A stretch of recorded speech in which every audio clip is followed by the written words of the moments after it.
As tensões geopolíticas estão cada vez mais crescentes e estão chegando ao seu limiar do esgotamento, ao seu limiar de eclosão, de rompimento das linhas vermelhas.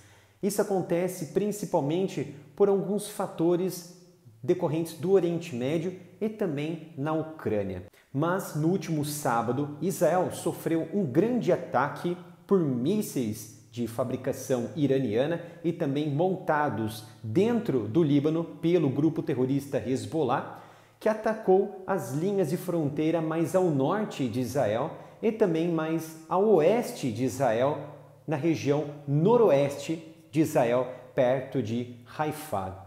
Acontece que um desses mísseis caiu em uma cidade, em uma região de fronteira ali entre Síria e também Líbano, de Israel, chamada de Majdal Shams. Um foguete manipulado pelo Hezbollah, se eu não me engano, acima de 300 milímetros de diâmetro, atingiu em cheio um campo de futebol onde diversas crianças, jovens, adultos jovens também estavam praticando ali um esporte, estavam brincando em seu momento de lazer num sábado à tarde na região ali de Majdal Shams.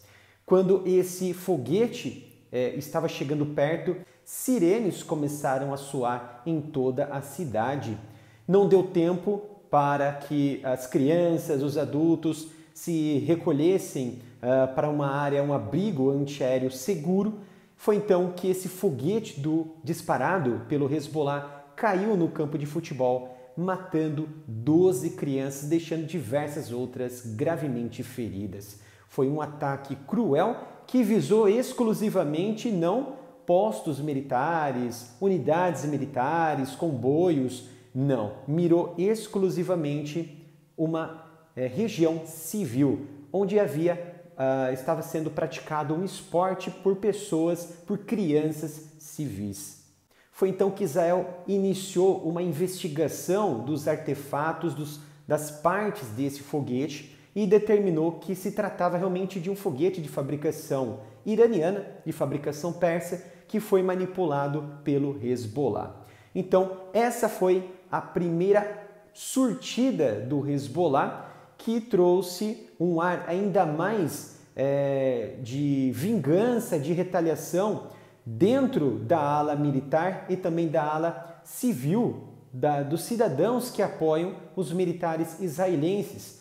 Foi então que Israel reagiu através do primeiro-ministro Benjamin Netanyahu, que estava fazendo uma viagem até então em Washington, nos Estados Unidos. Ele precisou retornar para Israel e declarou que haveria uma resposta à altura contra o Hezbollah e todos aqueles autores que apoiam, todos aqueles atores que apoiam o terrorismo do Hezbollah, o terrorismo do Hamas e também de outras unidades como Kataib Hezbollah na região do Iraque e também na Síria.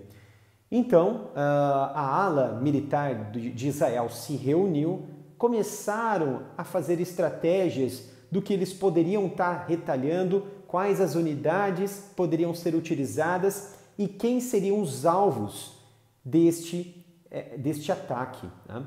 Então, nesse meio tempo, eles passaram a formular uma estratégia de resposta, uma estratégia de contra-ataque, de vingança. Isso tudo aconteceu no sábado. E no domingo, tivemos eleições lá na Venezuela. E dessas eleições ficou marcada ali por fraudes, por corrupção, por revoltas civis, de um resultado que estava tudo garantido ali praticamente, que Edmundo González seria o vencedor, praticamente dobrando o número de votos na porcentagem de Nicolás Maduro, o ditador da Venezuela. Foi então que, segundo a CNE, que é o Conselho Nacional Eleitoral da Venezuela, determinou que Maduro foi novamente reeleito ao cargo de presidente com 51,2% dos votos daqueles aptos a votarem. Lembrando que os cidadãos venezuelanos sofreram ali um êxodo, a Venezuela sofreu um êxodo de pessoas, de cidadãos, que buscaram outros locais mais seguros, longe da fome, longe da ditadura, longe dos crimes cometidos pelos esquadrões venezuelanos, pelos esquadrões de Maduro. Então, nessa insatisfação total, e a gente entende que essa insatisfação ela reflete o que aconteceu nesse processo eleitoral em toda a Venezuela, as pessoas saíram às ruas, começaram a derrubar estátuas do ditador Hugo Chávez, do próprio Nicolás Maduro, e essas pessoas estavam reivindicando melhores apurações desses votos, e sendo que ainda não havia completado 100% das avaliações das urnas. Faltavam ali algumas urnas que precisavam ser avaliadas. Enfim, houve toda uma comoção geral, generalizada. Muitas pessoas ficaram com medo de sair às ruas, protestar, fazendo revoltas, até porque essas pessoas também ficaram com medo de saírem às ruas e até as urnas votarem, porque ficaram com medo de uma reação do governo, das forças militares que poderiam estar pressionando para que efetuassem os votos diretamente em favor de Maduro. Então, tivemos a notícia na terça-feira em que o Ministério Público da Venezuela e também sob ordens de Maduro passaram a emitir ordens de prisão daqueles contrários aos resultados das urnas, contrários às determinações da justiça, e a justiça mandou prender e alguns indivíduos foram presos logo pela manhã de terça-feira, até mesmo aqueles políticos de oposição e civis normais, civis comuns, que ficam ali nas redes sociais que estavam postando contra essa decisão, contra Nicolás Maduro, também foram presos, detidos. Então, a caça às bruxas dos revoltosos foi iniciada, a caça às bruxas foi iniciada por Nicolás Maduro na terça-feira, com muitas pessoas sendo presas, sequestradas e outras agora torturadas, e outras foram mortas desde segunda-feira nessa revolta civil. E isso tudo de domingo para segunda e terça-feira. E na terça-feira, na tarde de terça-feira, tivemos outra tensão que eclodiu lá na região do Oriente Médio e refletiu em todo o mundo. Israel lançou a sua primeira resposta ao ataque que o Hezbollah cometeu lá na região norte do seu país, quando um míssil atingiu um edifício onde estava localizado um grande comandante sênior do Hezbollah, que era o braço militar, o braço direito de Hassan Nasrallah, que é o líder geral do Hezbollah. O míssil de Israel atingiu um bairro chamado de Haret Heik, onde havia esse edifício em que esse terrorista chamado Fuad Shukr estava escondido e, inclusive, estava fazendo estratégias militares para novos atentados contra Israel. E esse míssil atingiu essa região com esse líder Shukr, esse líder terrorista, e que todo esse prédio, parcialmente, na verdade, foi levado aos destroços, foi levado até o chão. É interessante observarmos que logo que esse míssil atingiu, Israel, de forma não comum, publicou que havia atingido e neutralizado o braço direito de Nasrallah. Uma medida em que não é comum, porque os ataques realizados por Israel, geralmente não são reivindicados por eles. Geralmente eles ficam em silêncio, mostrando o potencial de que as armas de Israel podem alcançar sem mesmo os inimigos perceberem esses ataques e esses mísseis, esses ativos militares de Israel chegando na cola dos seus inimigos.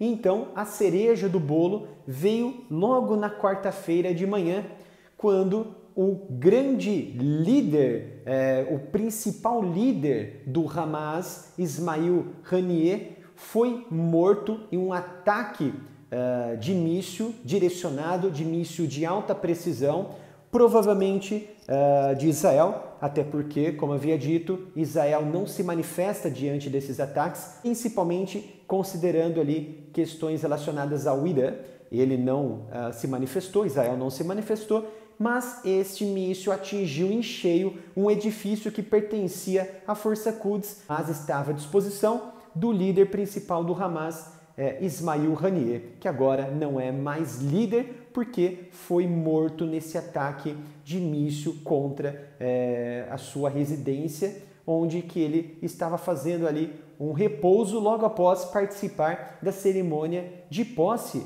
do novo presidente iraniano Massoud, que tomou o lugar de Ebrahim Raisi, que foi morto em um acidente de helicóptero neste ano na região norte do país. E o mais interessante deste ataque, sem dúvida alguma, é que ele ocorreu dentro do Irã, dentro de Teherã, a principal região, a principal cidade do país, o centro político, o centro comercial, centro econômico da nação.